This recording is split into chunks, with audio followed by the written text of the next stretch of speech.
Welcome, Kayden. I'm so happy to have you here today. I'd like to introduce Kayden. He is one of the students in my Level Up Writing class. He came to me just this year as a senior in high school, almost ready to graduate, and looking to improve his writing skills and challenge himself to be able to learn as much as he possibly could about writing and improve his writing. So, congratulations, Kayden. That's already a great start. Being out there looking for ways that you can improve yourself. So I want to thank you for joining us and being willing to share your journey Well, thank you, Teresa. Thank you so much for having me. anytime. And would you like to tell us just a little bit about yourself, about your history? All right, sure thing. So I am Kayden. I grew up in Manitoba. I'm homeschooled. I like mountain biking. I like martial arts. I like a lot of sports activities like competitive cross country skiing. I really enjoy writing and the outdoors. That's a good summary, I think. That's a Have you always been someone to push yourself, challenge yourself? I would say I had my dad to help me out with that for the first probably 16 years of my life. I was a lot more reserved. I didn't like getting outside of my comfort zone, but my dad's always been there to challenge me to do new things, push myself, sign up. Like he's the one who got me into skiing and said, "Okay, we're gonna sign you up for this race. Better start training."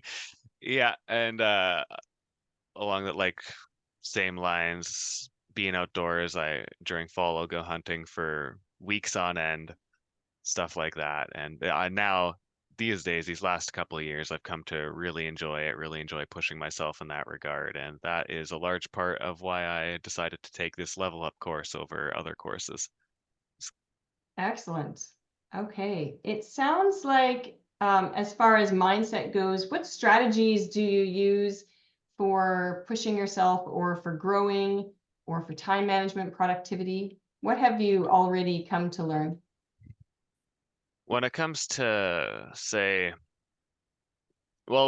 in terms of mindset, what I've come to realize over the last couple of years is that I never regret pushing myself beyond what I originally thought I could do. I find every time I've challenged myself, like set myself a goal or given myself something to train for, or said, okay, I'm going to take this class, even though it seems a bit intimidating.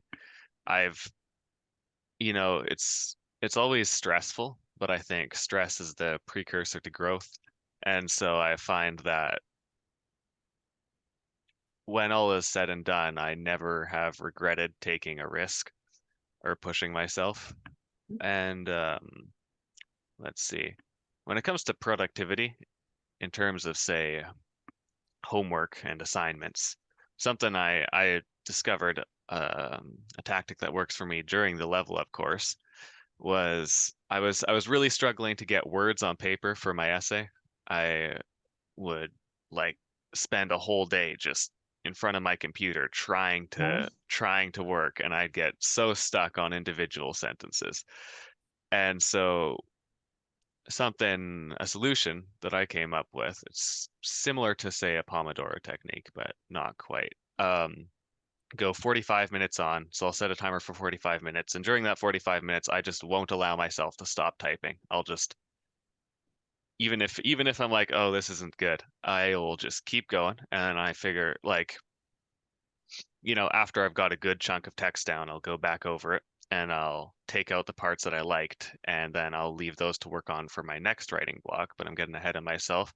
After the 45 minutes, I'll take 15 minutes off, and I'd usually do some light exercise. I like skip rope. I think it really helps get the blood move into the brain, and grab some protein and get back to it. I hmm, what else? When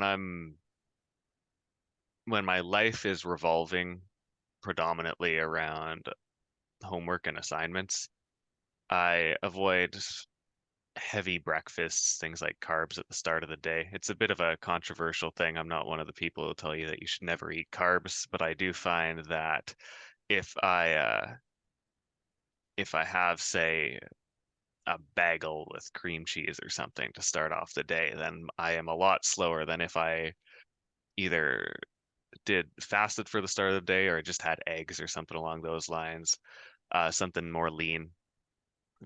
And when I do that, when I avoid carbs at the beginning of the day, I find my energy level stays even throughout morning and afternoon and into evening instead of just, you know, I have a bump of energy for the first 2 hours of the day and then it just crashes from there and my productivity drops, which I think is something a lot of people experience.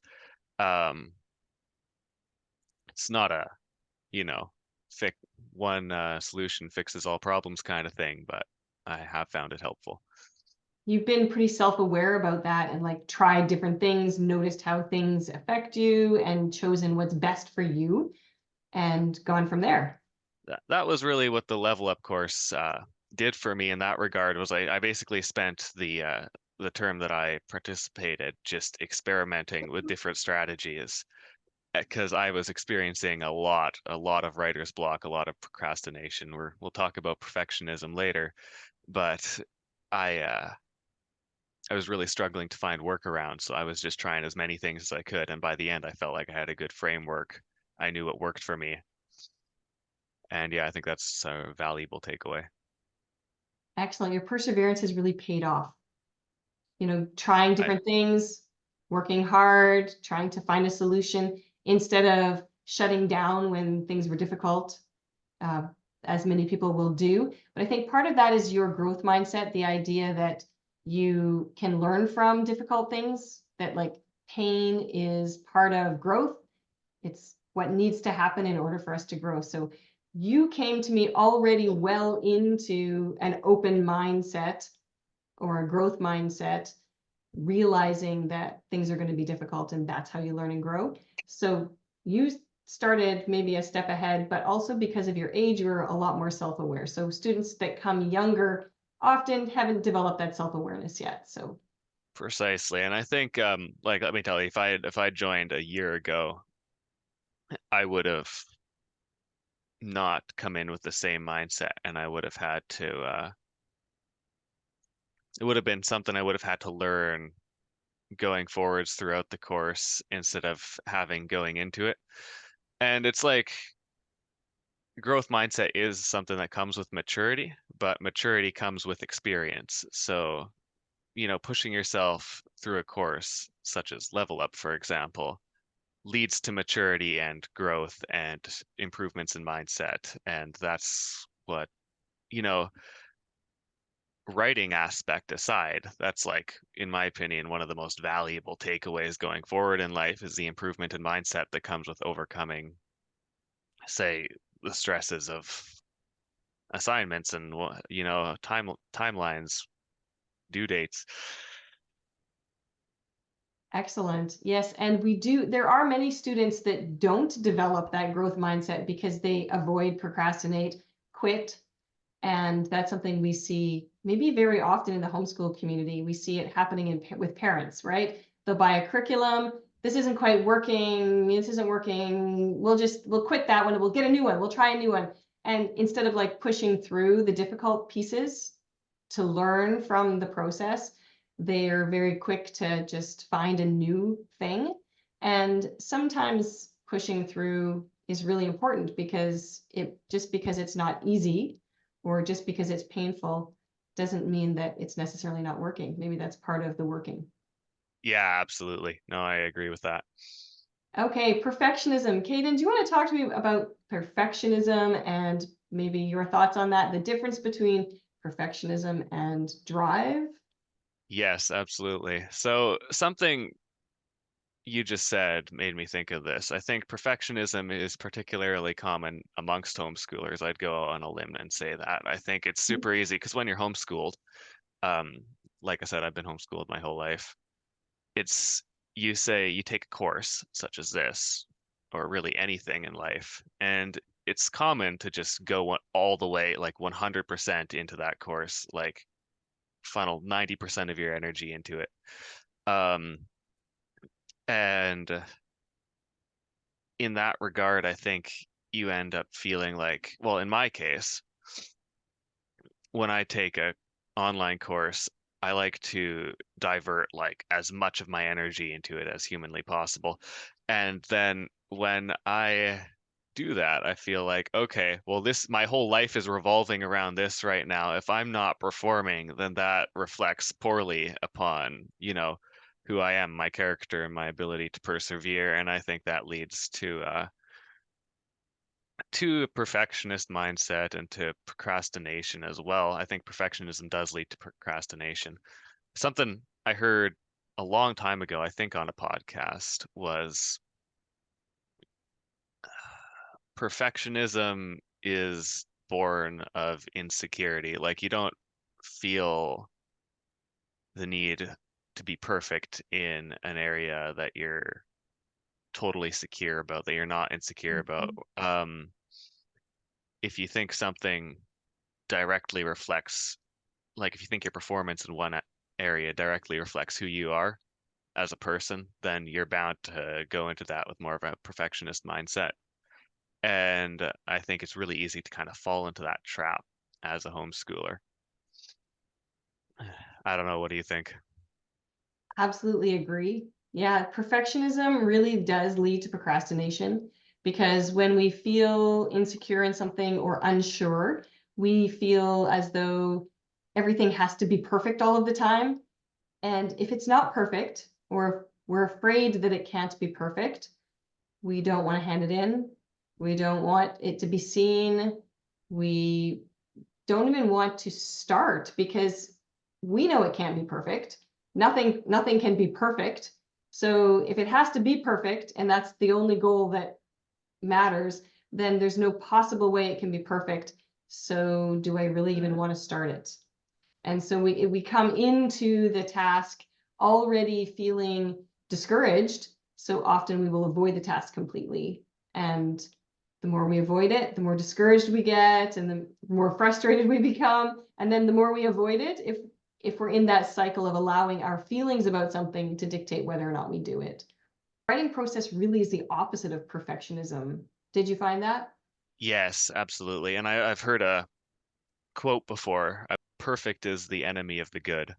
Mhm. And, you know, you could look way deep into that and think, well, if something's perfect, that doesn't mean it's not good. But I think what that quote is getting at is that there's a lot of potential wasted on the lack of action that ensues when you approach something with a more kind of perfectionist mindset, with the mindset that it needs to be perfect.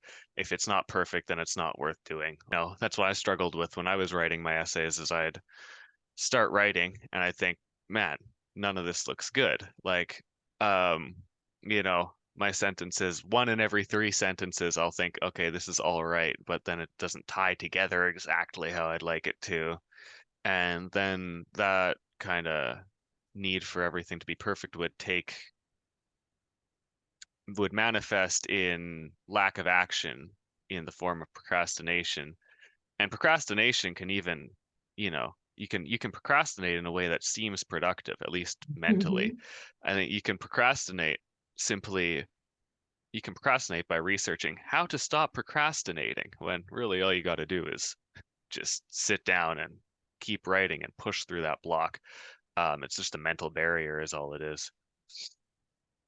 Exactly. I don't know how many times we procrastinate by doing something else good.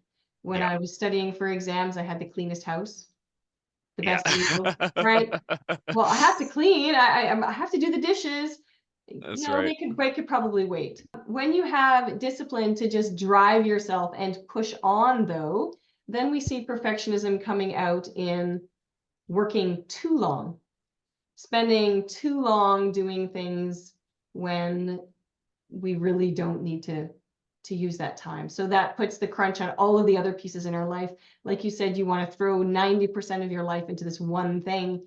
And in the real world or in the adult world for sure, we can't throw 90% of our life into one thing. Yes.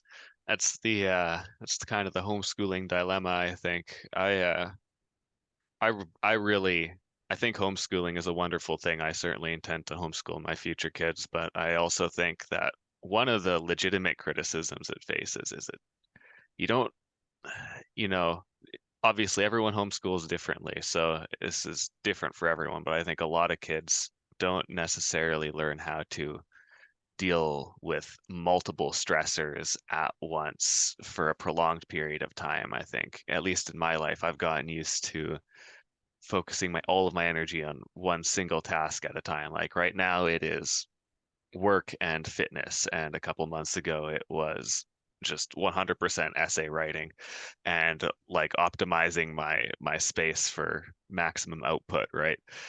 And when you have a job and you're trying to learn, keep a growth mindset, and you want to stay in shape, and you have kids, and you have a house, etc. in the future, I think I can imagine like that being a major kind of shock to a lot of people who aren't used to facing so many different things at once. The beauty of homeschooling is that we can create the environment we want.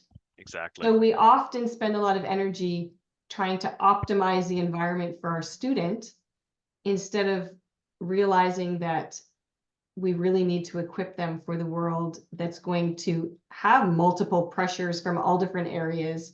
And you're exactly right. When we get to adulthood, we need to have the skills to be able to take on all of those pieces.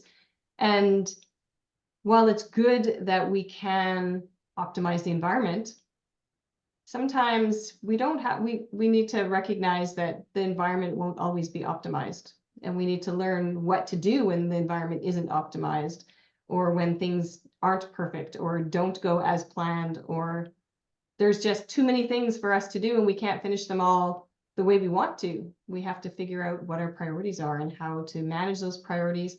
And this is why in the Level Up program, I encourage students to manage their entire homeschool workload, take it Yeah, on, figure out how to like fit all of the pieces. We can't just worry about the deadlines for this course.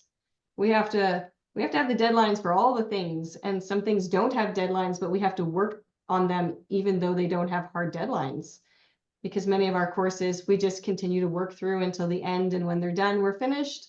So we have to be persistent with those even though we don't have that deadline kind of alarm bell kind of going in the back of our mind. So to continue to do all of those tasks and take on those stressors, that's huge. It's really important to be able to have those skills when you enter adulthood, or even to make it through the teen years, because it's hard enough being a teenager, like right? yeah, So yeah. Well, those late teen years for sure. You kind of all of a sudden, it's like your life completely changes within a couple of months, and you're like, oh shoot, where am I? What do I do? And that's actually what you were just saying is something I really appreciated about the Level Up course. I think the habit tracker, the inclusion of a habit tracker with it was a fantastic idea, like a sense of organization. I will admit my habit tracker was a complete mess throughout the course because I was traveling for the majority of it, and I'm not used to traveling. I don't travel much for some reason. Just over the duration of the course, I went on like 3 trips, and it was really jarring for me. So I basically never settled into a proper routine for more than a couple days at a time, which was awkward. But I think the addition of habit tracker and the additional habits that you proposed in there, such as eat the frog, which can apply to anything in life, not just this one course, right? Um, I really appreciate that. And I think it really is one of the things that makes the course valuable because it carries over into other aspects of your life post course. what would you say to someone who says, well, I'm not a perfectionist, it's okay, I don't care if it's really good, it doesn't have to be perfect, that's okay, done is done and that's enough for me? I think there's a difference between perfectionism and healthy striving. I think perfectionism, which I already defined as being born of insecurity in a certain area, is different than a sort of drive or inspiration to continue something or just, be disciplined in an area. I think it's totally healthy to have the mindset,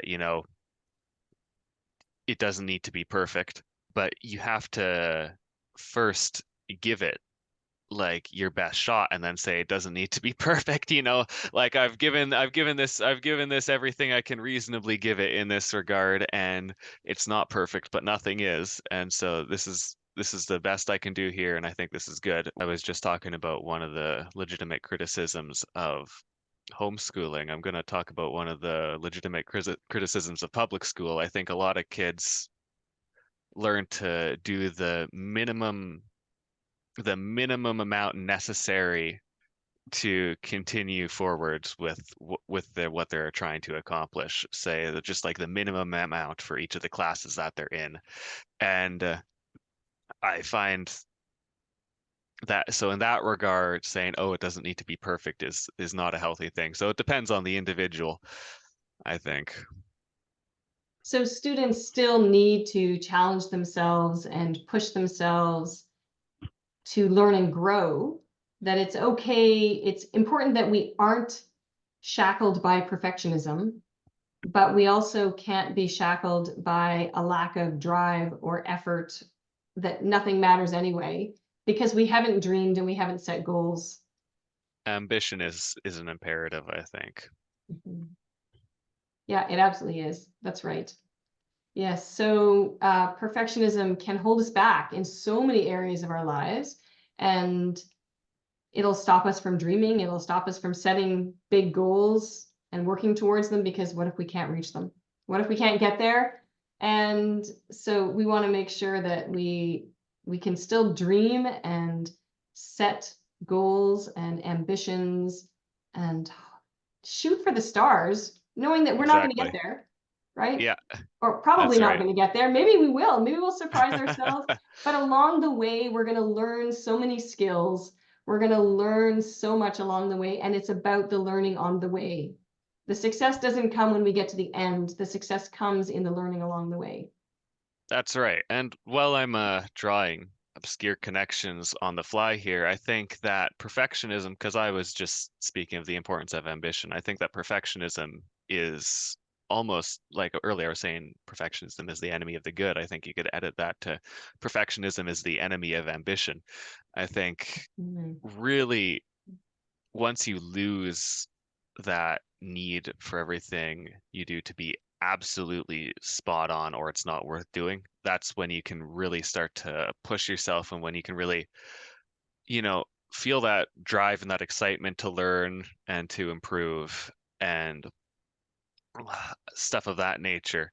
I think when you have a perfectionist mindset, it can really bog you down and hold you, keep you at the level you're at instead of allowing you to really leap forwards in your improvement and your growth. Very true. And speaking of growth, how have you grown over this term in your writing? In my writing, I have improved drastically. I've always enjoyed writing. I've always tried to find, opportunity to write, but it was always like, I'd be at work one day and I'd randomly have a thought and I'd think, oh, I bet I could write that pretty poetically. And so I'd come home and I'd be really inspired for 1 hour and I'd write these like couple good paragraphs and then I wouldn't write for 3 months afterwards. And like, as it happens between my previous writing courses and Level Up, I kind of observed my writing go downhill as I didn't maintain it as much as I would have liked. And by the time I took Level Up, and this is like related to what we were just talking about, I was almost hesitant to even take the course. I was like, this is just going to be embarrassing. I don't even like, I haven't been exercising my writing. I don't know. Like every time I'd look back at old pieces of writing, I'm like, I don't even remember why I wrote it this way. I don't even remember like any of the rules that I'd once learned because I never really had no other course had ever really given me a reason for these things to stick in my head. When I took Level Up, it did a far better job at cementing the concepts that I learned in my head because the idea of the course wasn't, okay, you're being told, okay, this is the right way to do things. It was like, okay, we're gonna give you this project to work on. You're going to work on it, and then you get feedback on what you could do to improve this. And at the end, you have a really good framework and outline. So it will stay in your head and it's kind of a, you're creating new neural pathways or whatever the science is behind it, I think. And that was very valuable for me. By the end of the course, I felt far more confident in my writing abilities. Even now, if I get a idea about something I want to write about, I could feel confident enough just to go to my laptop and write it. I have done as much a couple times actually since, which I find really empowering, and I think it's something I will definitely use going forwards. That is the best compliment you can make, that you use it, that you can go and write and be confident, because that is exactly what I want from my students. And to clarify, you came in probably spot on, doing very well at the end of grade 11, entering grade 12, writing at that level. But I can confidently say that by the time you finished your 12 weeks, you were writing solidly at a university level. I, yes, so one of the things I liked about the course was that I know, so at the start, Mrs. Clausen, the assistant teacher, was giving a lot more direct feedback. And then by the end, she was not holding our hands nearly as much. And I found so, you know, on the first essay, the essay wouldn't have been nearly so good if I didn't have Klassen, you know, holding my hand throughout. But on the last essay, I felt like, I made it. I looked at the draft. I thought there's a lot that could be improved here, and I solved that on my own with the tools I'd learned throughout like the rest of the term. And I that was a big accomplishment for me. That was kind of, oh wow, I can actually help myself in this scenario kind of instance. So I think I liked how it sort of actually really like how it progressed from being having your hand held a little more at the beginning, which helps you to learn and get these ideas in your head, and then at the end you progressively overload with more and more kind of doing your own problem solving, and that's what helps cement what you learn at the beginning in your head going forwards, which I really appreciated. That's very aware of you, like to recognize that that is actually intentional. We work really hard to give more feedback, more direct feedback to new students or to students that are just starting in the essay process or in the paragraph process. If we're going back a little bit, because level up starts in paragraphs, although you didn't do paragraphs with me, you jumped directly into essays, and you started with a persuasive paragraph, probably a research persuasive paragraph actually. And so you got a lot of direct feedback just to help you, like training wheels, to help you to follow the process, to recognize that feedback isn't slam in any way. It's just how you can improve at the next step, because it's all about learning to grow and develop at every step. And then Mrs. Clausen actively tries to like hold back and see what you can come up with. And kudos to you, because you actually did like start like working out your own things. Some students need more support longer, and they get the support longer, and that's okay. And some students like you, but also because of your age and the personal drive that you have, you were able to very quickly just take those training wheels off and run with it. And now you're left with the abilities without any of the crutches to help you up. Absolutely. And not to honk my own horn here, but on that last essay, this just occurred to me. So on the first and second essay, I was really focused on optimization of my environment. On the first essay, I had been traveling with family. I was in Belize. And then I had like this really great environment where I had, you know, the perfect quiet workspace just outside, nice jungle to my left, beaming sun on my right. And I was like feeling very good writing in that space. On the second essay, I didn't have that. And I was using it as like an excuse. Oh, this is my writing's crap now because it's like I'm falling off because I don't have, the right amount of sunlight and perfect environment that I had in Belize. So put so much effort into optimizing my space, my room, and my lifestyle around it. And then by the third essay, I did not I was traveling again, and I was writing that essay on like 4 hours of sleep in the car while having been living off junk food for 4 days, and it turned out great, which really, like, in my opinion, like I'm very proud of it, which really spoke to me as in, well, there aren't really any excuses. You can persevere no matter your circumstances in that scenario. It's like you get attached to these mental crutches like, oh, I need my environment to be perfect. I need to be on this diet. I need to wake up at this exact time every day or it's not going to work. It's like I no, it's really just about your skills and perseverance. You And have grown a lot personally in the last term, I it think so. sounds like. Good for you. That is exactly what I love to see. And would you recommend Level Up program for other students? Absolutely, yes. And I have recommended it to two of my friends who are into writing, and I hope to get them into it in the future, and they seemed open to the idea.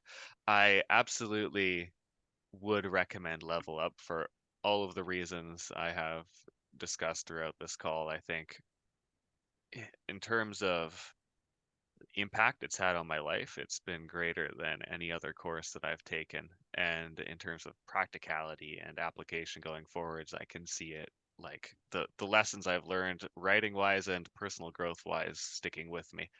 And which is something I can't really claim for any other program I've enrolled in. You Mrs. Teresa, are both me and my sister's favorite teacher. So Oh, that's so it's like, sweet. yeah, you know, if, I don't think Hazel's been in one of your classes for a little bit now, but it's like whenever your name comes up, she's like, "Ooh, Teresa, she's my favorite." Aw, she was in my fiction class. That's Yes, right. yes, that's wonderful. I'm so glad to hear that. And it's every teacher's dream to be their student's favorite teacher, of course. And I'm sure I'm not everybody's favorite, but that's okay because, not People with everyone good taste in embraces teachers. pain. That's right. Not everyone wants to jump those hurdles and persevere. And but I do find that the older students are, the easier it is for them to realize that there are going to be struggles, there are going to be difficulties, and when they engage with them and learn from them, then they discover that really those struggles and that pain are their friend. Absolutely. Thank you so much, Kayden. I have so enjoyed working with you this term in Level Up, and I appreciate your willingness to grow and learn, and especially your dedication and perseverance to just do your very best at everything you do, because you really have something to offer the world. So I am excited to see that, and I can't wait to see where life takes you. Thank you. Thank you so much again, Teresa. And thank you for having me. It was a pleasure on this call. It was a pleasure being in Level Up. So thank you very much.